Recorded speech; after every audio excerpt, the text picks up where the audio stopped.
While the ex-president is beset by legal and financial troubles, his awful doctrine remains a malign and vigorous force in U.S. politics.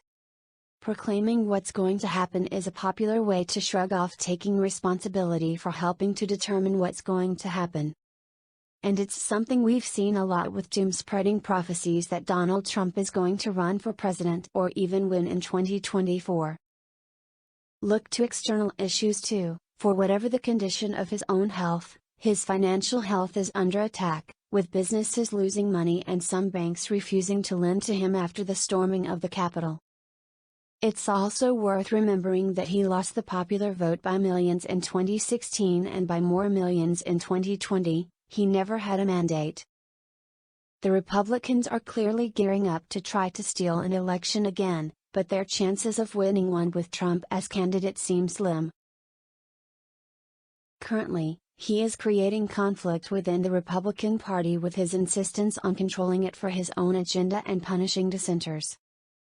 Another assumption we make when we assess Trump's prospects is that he won't be locked up in 2024, or that his reputation, such as it is, won't be severely damaged even in the eyes of some who voted for him before.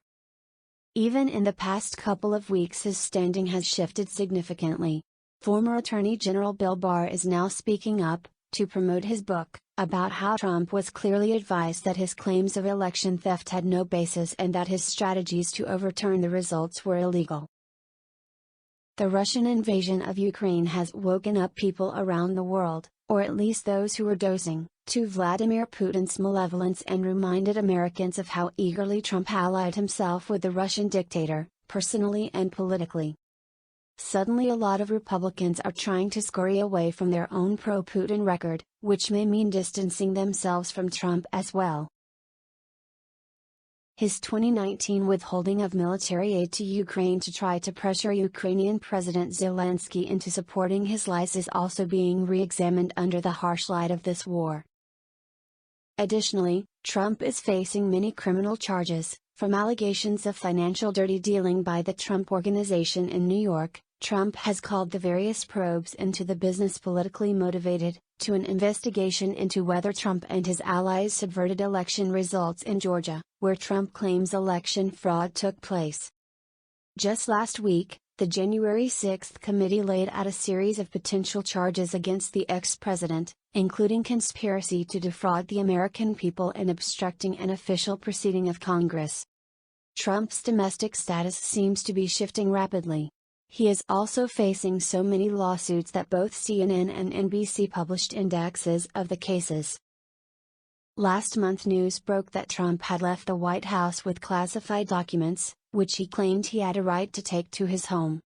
That could be a felony, though how much appetite the Biden administration has for jailing a former president remains to be seen. Among the large array of civil charges Trump faces are Jean Carroll's allegations of defamation over his insult-laden denial that he raped her. He has responded that he was simply responding in the line of official duties, and former consigliere Michael Cohen's case that his return to prison was triggered by Trump after Cohen released a revealing memoir. There are also suits holding Trump responsible for the January 6th insurrection, both from members of Congress, and 2 policemen injured in the mayhem. In February the courts ruled that these civil suits can go forward, and Trump lacks the immunity that would protect him from them.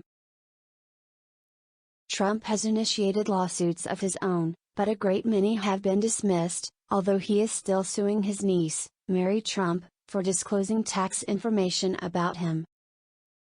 She in turn is suing him and 2 of his siblings, alleging that they defrauded her out of much of her inheritance, which they deny.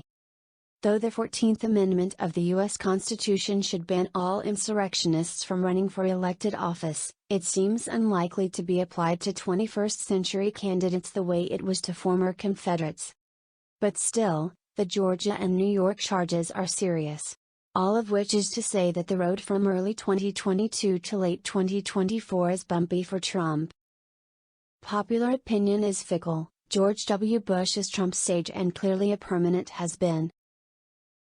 Even Barack Obama, at 60, has strolled off stage. But even if Trump is not indisputably in the running, Trumpism is running rampant, and it's a force to contend within political races across the U.S. Trump was a super spreader of his brand of amoral self-interest that tramples fact, truth, law and rights. The man himself is sulking in his private club in Florida, enduring effectual exile from New York, Washington, and Twitter, but to a degree, his work is done. He has got an already corrupt political party to embrace his tactics and values. The brazen lies of prominent figures in the party show that they've abandoned all ethics and standards, and will happily violate the oaths they took to uphold the Constitution. Viral Trumpism has already merged with conspiracy theories such as QAnon, with anti-vaccine cults, with white supremacists and neo-fascists, and with the gun fetishizing groups that continue to have an ominous presence in public life. I sometimes think of the American right as a pot on the boil, what's inside is concentrating as it shrinks. The Republican Party has been losing membership for years. A Gallup poll earlier this month reports that 24% of eligible voters are registered Republican, a steady decline over the past 15 years. That's a reminder that news stories revealing that a majority of Republicans believe something could actually mean that only a small minority of Americans do. There have been high-profile defections and general atrophy in the age of Trump. That's the shrinking. But then there's the concentration that renders those who remain more furious, more closed-minded, more ready to jump on any bandwagon that looks as if it leads to power, and even more rigidly committed to an increasingly right-wing agenda, even though, or maybe because, that means minority rule. For progressives, Republican desperation is a good sign, in its way. A popular party doesn't have to suppress votes and steal elections. A party aligned with the will of the people doesn't need to lie and cheat. Trumpism seems like a last gasp, a desperate last chance to hang on to what's slipping away.